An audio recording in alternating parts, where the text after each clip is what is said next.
career coach with UNLV Career Services. And my co-host, let her introduce herself.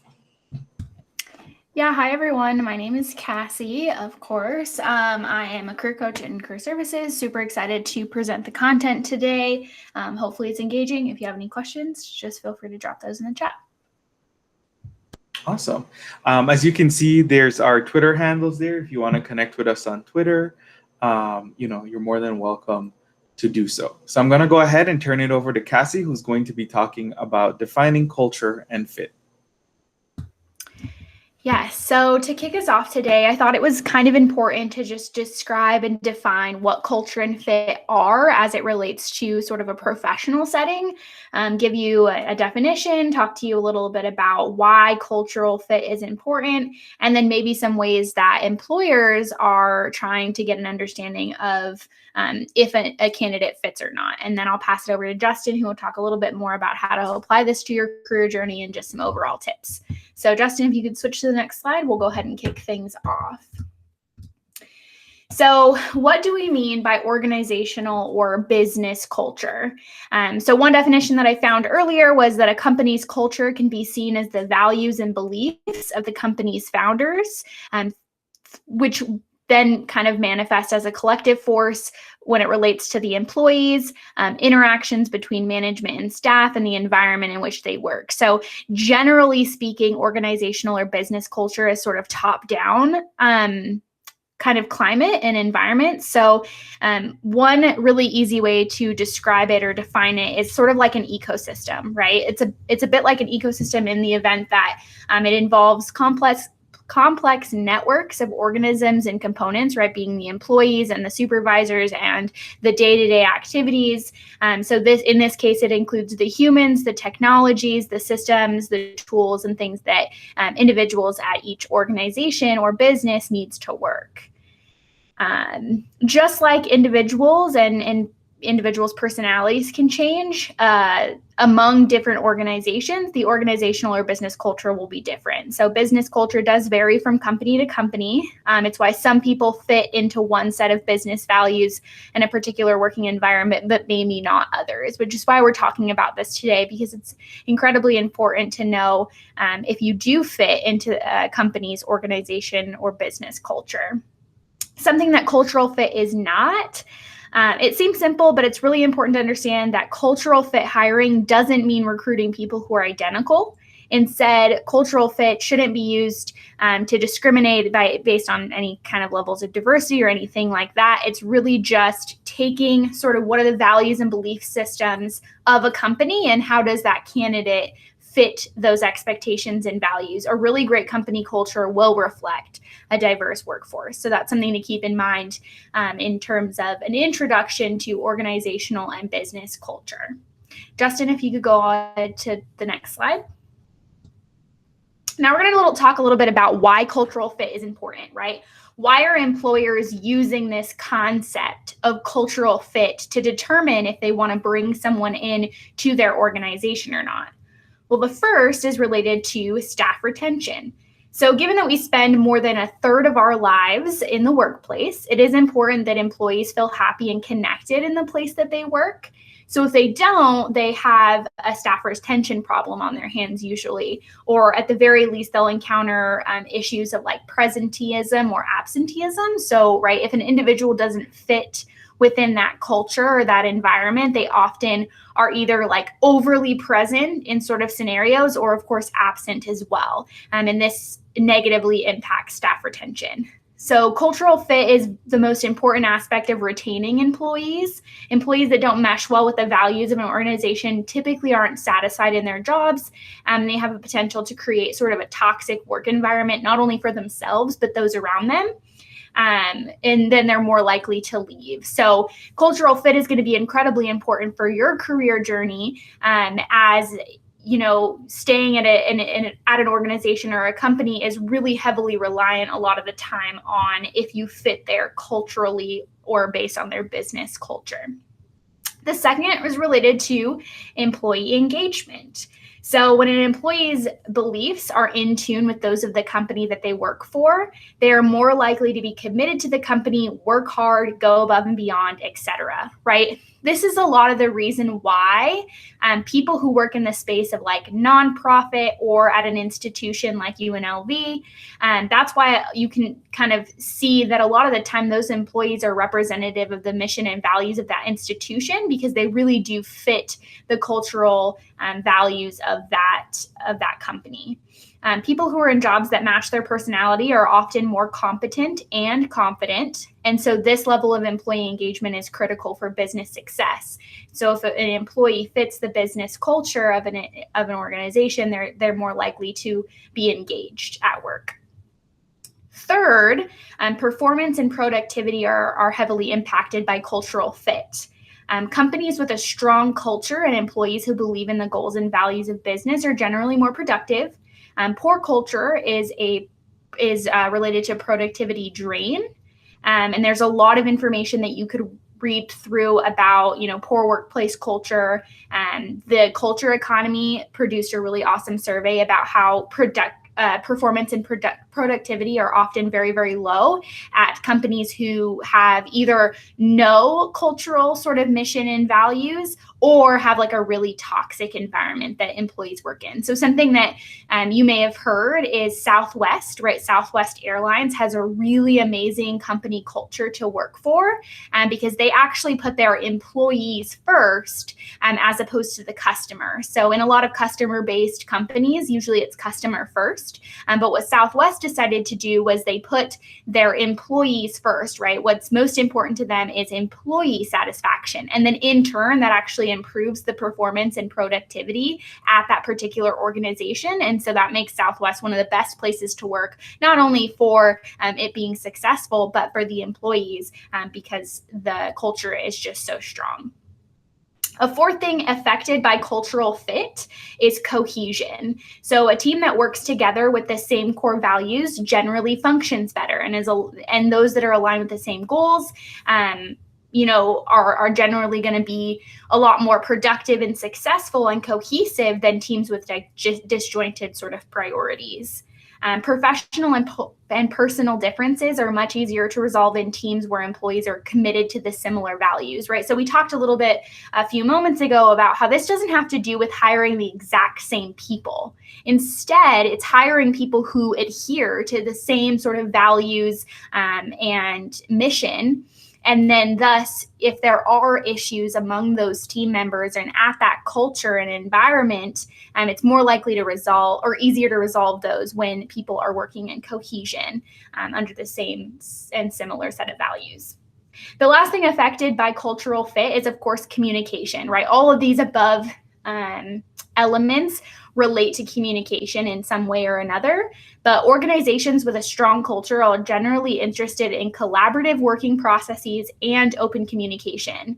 Thus, when values are aligned, employees naturally find it easier to communicate, right? So if you fit at a company within their culture, you're often more likely to brainstorm with the team, collaborate with the team, and of course, communicate across different departments or divisions, perhaps at that organization.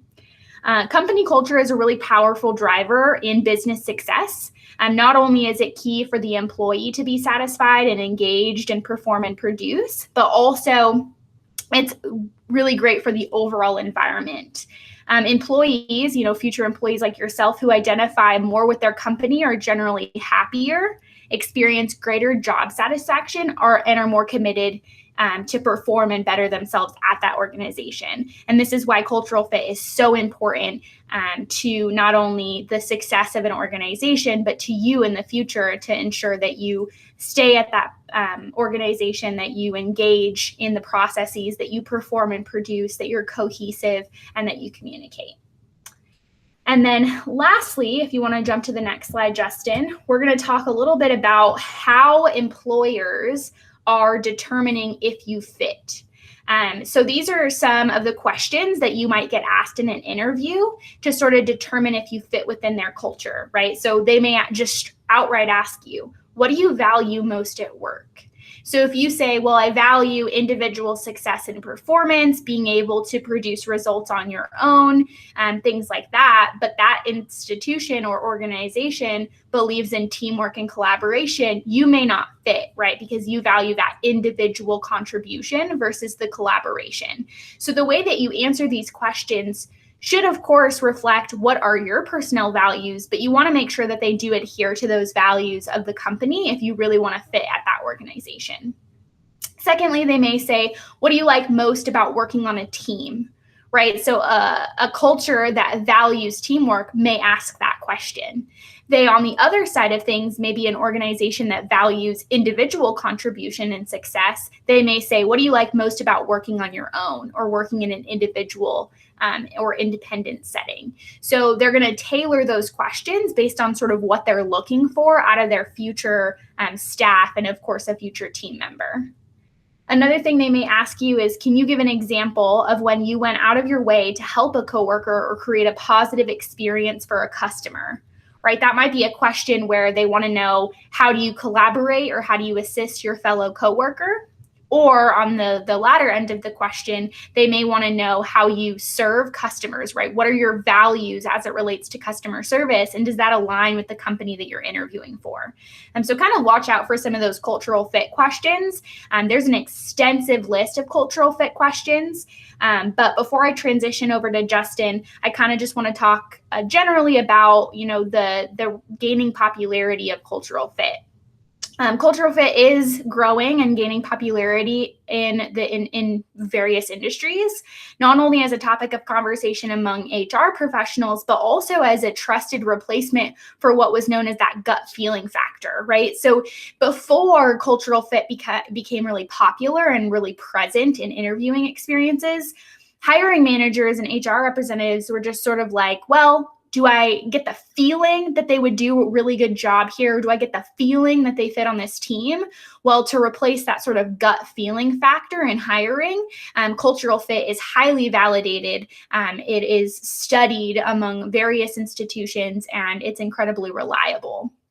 In a world full of very talented professionals, it's relatively easy for recruiters to find a good match based on qualifications and experiences.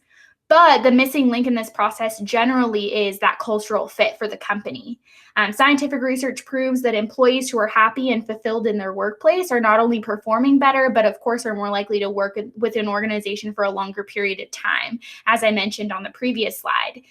Now that the job market is becoming increasingly competitive, hiring the right people, this cultural fit factor is more important than ever, right? So when you go, and of course, I think Justin will talk about this in terms of applying it to your career journey and things like that. But when you go to your next interview or you research that next company, you really want to look at what their mission and values are, and even maybe think about what kinds of questions you might want to ask that employer at the end of an interview to ensure that you fit within their organization and within that overarching culture.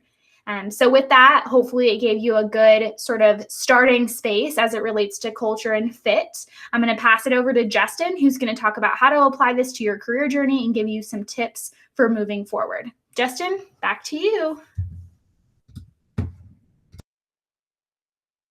Great. Thank you, Cassie. So I want to talk a little bit. Cassie has kind of given you some background in terms of what organizations or what businesses mean by culture and fit. We've kind of so far given you kind of a more general, kind of broad overview and understanding.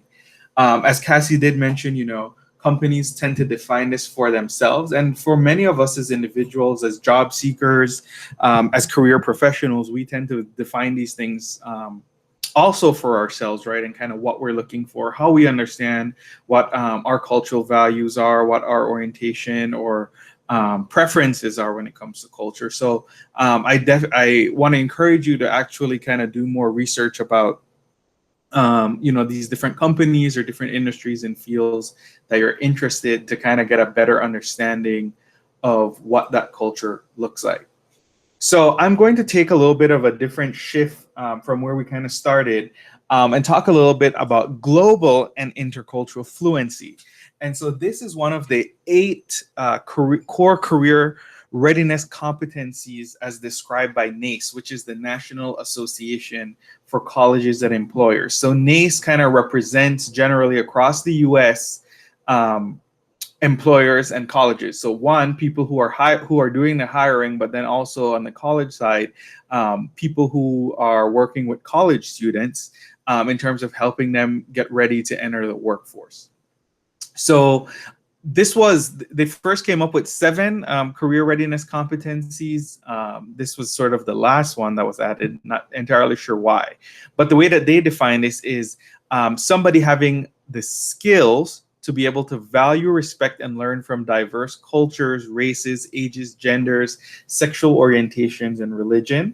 The individual demonstrates openness, inclusiveness, sensitivity, and the ability to interact respectfully with all people and understand individuals' differences, right? So while we have individual differences or preferences and all of that, whenever you put people together on a team, whether it's 2 people that's on the team, 3, whenever there's more than one human being in that setting, culture sort of begins to evolve. And culture doesn't always look necessarily like, oh, all the systems, policies, rules, agreements written down that we have, but it's more about the norms, the way that people do things, the way that people, the kind of unspoken rules, so to speak. That essentially is kind of like, I want to say kind of like the hallmark of what and how we understand culture. So one, being interculturally fluent and having an understanding of this is just thinking about across the world, right? If within just 2 people, sort of a dyad, 2 people interacting, culture begins to evolve, you can imagine how complex culture might begin to look when you think about the fact that there's 7 billion plus people on the planet, right? Culture begins to look a little bit complex, right? And so what a global or interculturally fluent individual would have is an understanding, right, that when there's different groups of people within organization, within communities, right, norms and culture looks very different. But that doesn't mean that it's impossible for you to be able to work with people who come from a different culture than you or different background. So that's essentially the gist of what we're doing. And so really this is not just about knowledge about, oh, well, I know about other cultures or know that they exist, but it's the fact that you have developed skills to be able to successfully achieve outcomes regardless of the team or regardless of the people that you're working with. So that's kind of that's essentially the essence of what global and intercultural fluency looks like. So you might be wondering, okay, so we've kind of defined what that looks like. So why would employers really be interested in that? Well, Cassie mentioned some of those, right? The fact around employee retention, around productivity, around job satisfaction, right? So really though, what employers are looking for is like they want to know, right? Somebody who is interculturally fluent is somebody who knows how to understand their audience and communicate verbally and non-verbally, right? And effectively. So I know that, you know, having gone through the community college system here in Las Vegas, going to CSN, Communication 101 was the fundamental required course that every single student who graduates from CSN has to take. I don't know about UNLV, that's also a required course. Cassie, you might be able to chime in on that. But there's a reason why public speaking or the ability to communicate verbally is so crucial, right, in preparing you to work in a global environment.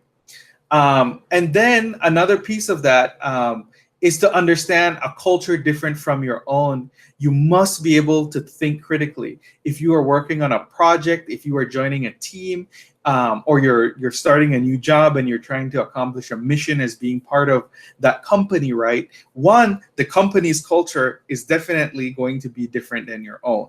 I don't think that there's anybody necessarily that goes into a company, that goes into work, into an organization, and every facet of their cultural identity fits in with what the organization's culture, preferences, systems, norms are, right? So you have to be able to think critically, one, about how you can maintain yourself, your sense of identity, your sense of culture, and be able to also do your job and be able to adapt. So that's one of the things that's sort of critical or crucial in intercultural fluency as well. Furthermore, you must be able to work hard to deduce the nuances of explicit and implicit rules and norms, right? So, like you work in some companies and people celebrate birthdays, they celebrate these different work anniversaries, celebrations. Those are things that perhaps are inherent to the company or organization you work in. You go to a different company right across the street, they probably have a whole different set of unwritten rules and norms about kind of how they go about the work. Who is in charge of making decisions? Sometimes those are not always written in stone, so to speak. That's an idiom, but sometimes these things aren't necessarily hard and fast rules. Sometimes they're explicit, they're stated, right? Like a vision statement, a mission statement, core values. But then there's also kind of implicit and unsaid things, right? And so somebody who's globally and interculturally fluent would understand kind of how to deduce these. But then lastly, when it comes to skills, employers want you to be globally and interculturally fluent because it means that you have learned how to be able to collaborate with people who are different from yourself. So, there's tons of research and news articles out there that says, diversity leads to better outcomes, diversity leads to all of these things. That's true, but diversity only leads to more successful outcomes, to better ideas, if people learn how to collaborate and how to work together. Because if you have a very diverse team, but people don't understand culture, they don't understand how to motivate each other, they don't understand how to lead across culture, they don't know how to lead across difference, then you're not going to be able to get anywhere, right? So this also kind of further emphasizes the need and the importance of being globally and interculturally fluent.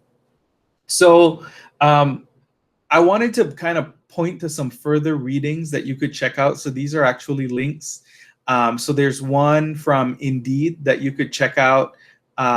They have put together something, a short article from last December, all about cultural competence and workplace culture. And so they've done a much better job in terms of having you think about how to improve cultural competence in the workplace, how to train for global citizenship, how to practice communication skill, good manners, how you could be authentically respectful to others, right, based on their cultures, how to encourage discussion, how to kind of get people talking. Different cultures have different methods of sharing information. Some of them might publicly share, some of them might not. That might not be the way that they communicate. How you could build teamwork, how you can practice listening, which is another important part of that. So if you email us, we can actually send you, the PowerPoint, and you'll be able to click on these links and it'll take you there. The other article I wanted to share with you all is one from the Harvard. Oh, did I stop sharing? Okay, so sorry about that. Is this other one from the Harvard Business Review? This one is from April of last year, where they kind of give you 3 ways to improve your cultural fluency, right? Reflecting, assessing your own competence level, and getting expert guidance. So before I came to work at UNLV, this was part of the work that I used to do, was around cultural intelligence, cultural fluency, and helping people to develop their intercultural skills, because that is essentially what they are in terms of working across cultures. They're actual skills that can be learned and can be developed. So yeah, these are, I definitely recommend that you check out this article. It has some pretty good tips. Of course, this is written from a more Western perspective. It's kind of written for an audience who's working generally within the United States. So just kind of be thinking about that as well when you're checking this one out. There's also this really cool article from State Street that I also have here on the list of things for you to check out. It talks about the power of cultural intelligence, and this is just somebody who kind of works more on a global scale, that is talking about the fact that in order for you to be able to work with people, colleagues, clients who are different from you, is not necessarily that you need to be able to speak multiple languages, but it's being able to learn how to navigate and understand culture. So you can kind of read here, read more in this article about what she has to say. And then lastly, I have a book that I wanted to recommend. It's actually available to you all through the UNLV library. It's called Corporate Cultures, The Rights and Rituals of Corporate Life. So it's a little bit older. I was trying to see if they had a more, it's really, really old. So a lot of it might be updated, but if you can find, don't specifically go looking for this one, but try to find the more updated version, which I think you can find on Amazon or something like that. But if you could borrow it through your local library, through the Clark County Library, or through the UNLV library, check it out. It's the same author, Terrence Deal, who writes about corporate culture. And again, they're writing from more of a Western American perspective in terms of understanding culture, which is primarily dominated by, male, predominantly white. So be thinking about that too when you're looking at these kind of writings or perspectives on culture and corporate life. All right, so those are kind of further readings you could take a look at that can help you understand more about culture as it relates to your corporate or your career journey. So then next I wanted to talk about some tips for identifying organizational culture and fit for you. And I would say that the two tips are essentially the way that you find out about organizational culture is one, by doing informational interviewing, or when you actually get an interview for a job or a position at the company. Those are essentially the two ways that you could firsthand get information. Of course, there's all the other things that Cassie and I have recommended to you in the past, reading about the industries and the companies through the Vault Guide, looking on Glassdoor, checking on Yelp, looking at reviews on Indeed and Google. Those are ways that you you can derive information about a company's culture, but then also about how that might fit for you. So as though you're looking and doing this research, I want you to be able to think about the questions that you should be asking when you're looking on Glassdoor, when you're looking on Vault, when you're looking on Indeed, or looking at Yelp, or when you're sitting there and you're having that informational interview with somebody who's working in the company or in the industry, or when you're actually sitting there for a job interview. So one of the first areas you want to look at is around employee support. And some of the questions that you can ask are, what makes you proud to work at this company? You could always think about this too, right? If you go on Indeed or you're looking at Glassdoor, they kind of give these little word cloud things where you can kind of click.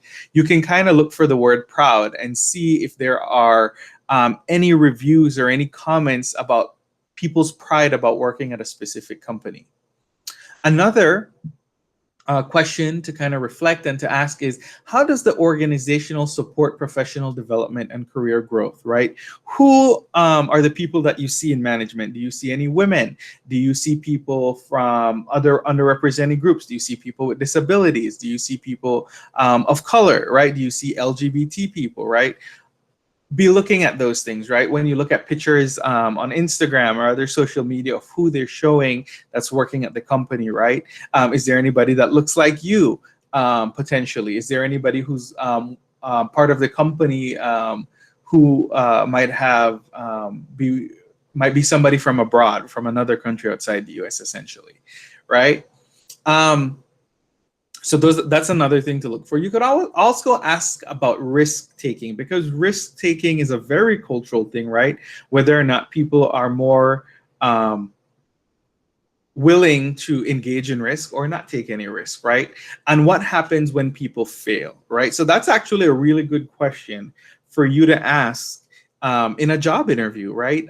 Is risk taking encouraged, and what happens when people fail? Another question you could ask is, what role do company values play in hiring and performance reviews, right? So if the company says that, we care about X, Y, and Z, okay, well, are people at the end of the year, at the end of the quarter, however often they do performance reviews, are those things that are going to impact whether or not you've done a good job or help to measure your success? But then also in hiring, right? If somebody said that, we're looking for somebody who values diversity and inclusion and that kind of stuff, but they didn't ask any questions about that while you're getting hired to you, right? That might send a signal to you about how you might be supported there as an employee. And then another good question that I think is a very powerful question to ask is, if there was one thing that they could change about the company they work with, what would they change? That would give you a pretty good idea of, one, if the company is even open to change, if they're willing to hear employees' ideas, and what kind of contributions you might be able to make to the company, if you would be allowed to make those, right? So there's quite a bit of information that you could get from asking these questions. Again, these are questions for you to kind of reflect on as you're doing research for the company or in an informational or actual job interview. So another area, right, is around conflict and politics. And so, as Cassie mentioned earlier, right, when you actually go in for a job interview, employers are actually asking you the tough questions. And so sometimes it's okay for you to hold up the mirror to the employer and ask them, I wouldn't say tough questions, but it's important for you to ask questions of them too. You are also interviewing them as much as they're interviewing you. So you could ask a question like, what causes conflict in the company and how is conflict resolved, right? So this will kind of give you an idea, right? Because they're probably going to ask you a question at some point in the interview, right, about your ability to be able to manage conflict, right? So you can actually turn this question also to them, not at the same time, but when it's your turn to ask questions, this is a really great question for you to ask. How would you describe organizational politics at the company, right? This is an opportunity for you to kind of learn about who holds power in the organization, who gets to kind of make decisions. Do they have a very democratic style of making decisions? Is it more authoritarian, where people in leadership, whatever leadership means, are they the ones who kind of get to make decision and everybody else kind of has to follow along, right? So this is a way for you to be able to get an understanding of that. And then a follow-up to that is, right, asking, how are decisions made when there's disagreement? And the stakes are high, right? So if you're working with a client, or if you're in a team and you're trying to design something and you have a deadline to meet, right? Who at the end of the day makes the decision when people can't come to a consensus, or when you're about to lose money or lose time or something like that? Another one is, when and how do people like to give and receive feedback? And I've seen a variety of companies employ this very differently. So when I visited Brazil, for example, I toured a company that had an emoji board in the kind of like the break room. And this was a huge company. They probably had about 3,000 to 4,000 people working in this manufacturing warehouse. And essentially what the emoji board was every day you came into work, you would take an emoji and you would kind of put that emoji on what you were feeling like when you walked into work that day. And that way people would know that they needed to check into you. So if you come in and you put in a big, bright, smiley face, people know, okay, you came in today having a good day. Or if you put like maybe a little sad face, right? People might know that there's something going on and they would check in with you, right? It could have been like, oh, maybe I ran work late today, or something else might be going on in their personal life. But it really kind of, in a company that big, right, where people were, where there's like thousands of people working in the same space, it kind of gave a way for people to kind of build community and kind of check in with other people, right? So that's just one example of that.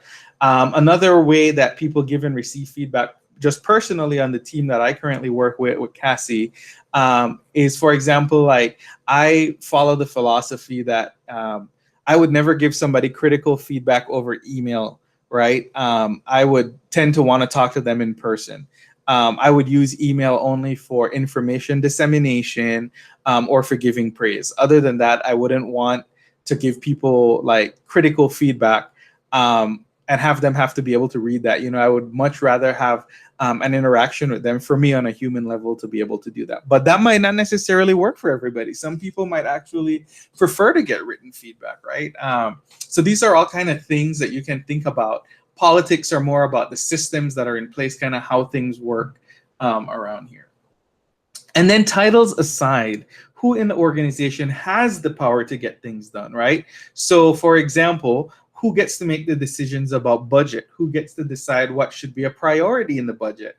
Or who decides what projects need to be taken on, completed, or which ones need to be ignored? So these are kind of questions you can ask around conflict and politics, but that also kind of tie in to organizational culture. And then lastly, right, if you're applying for a job or you're thinking about going into a particular industry or field, it's important for you to have an understanding of the day to day, right? Because honestly, that's where culture impacts us the most. Again, remember thinking about culture as the norms, as the way that people actually do things, not the way that the job description says they're going to go, right? So, what are some of the ways that the company celebrates success? Do people get bonuses? Do people get a day off? Do people get a plaque? Do people get an award? Our team celebrated, our individuals celebrated, did the entire company celebrate? What are the ways that successes are celebrated or even measured? So another question that you could ask is, how do you as a manager, or if more appropriate, how does your manager support and motivate your team? Right? So what kinds of support do people get to participate in professional development to make sure that they're equipped and that they're knowledgeable about the work that they're doing and that they remain cutting edge?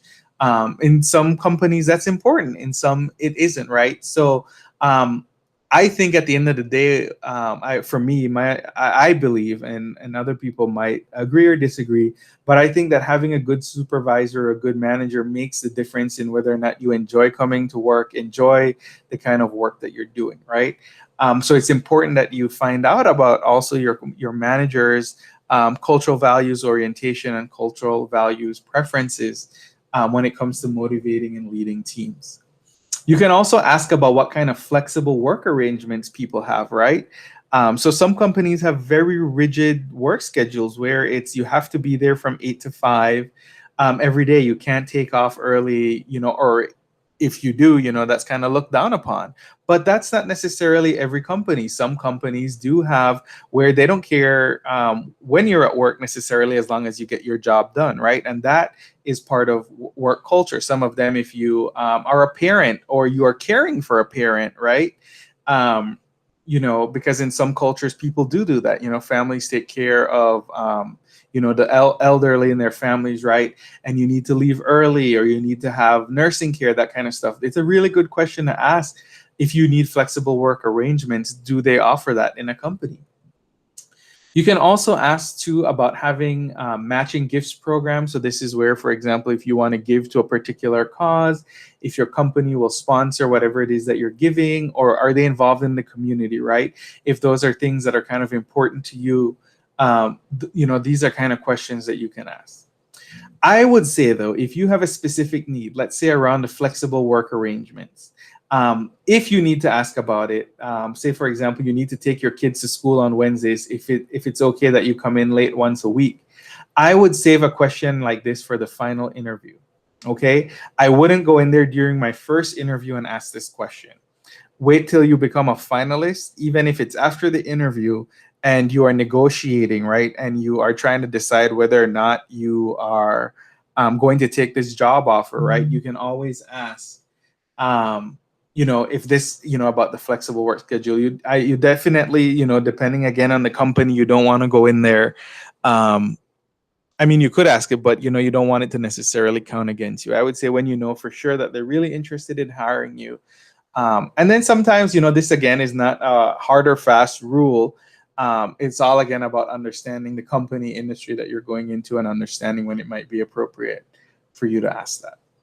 So, yeah, that's in terms of how you can, some tips for finding out more about organizational culture. Some further reading I have is actually here, this article from Glassdoor, which is 12 interview questions you should ask to uncover company culture. So I definitely recommend checking this out. Again, you have access to this as a UNLV student or employee.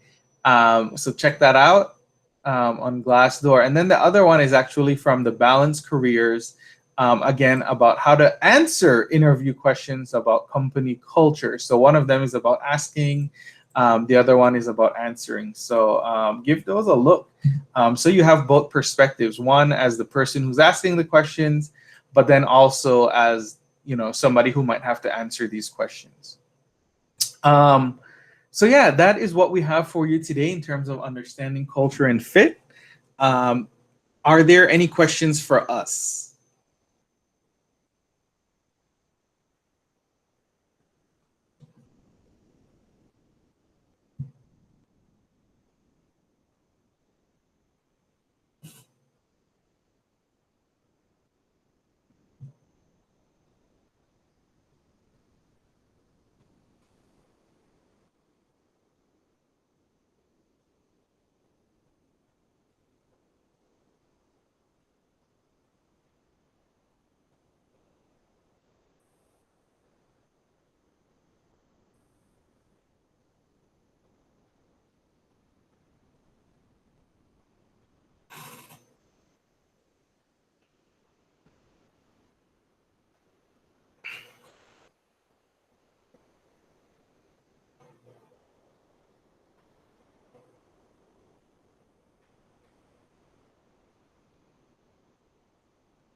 Cass, I think you can go ahead and stop the recording.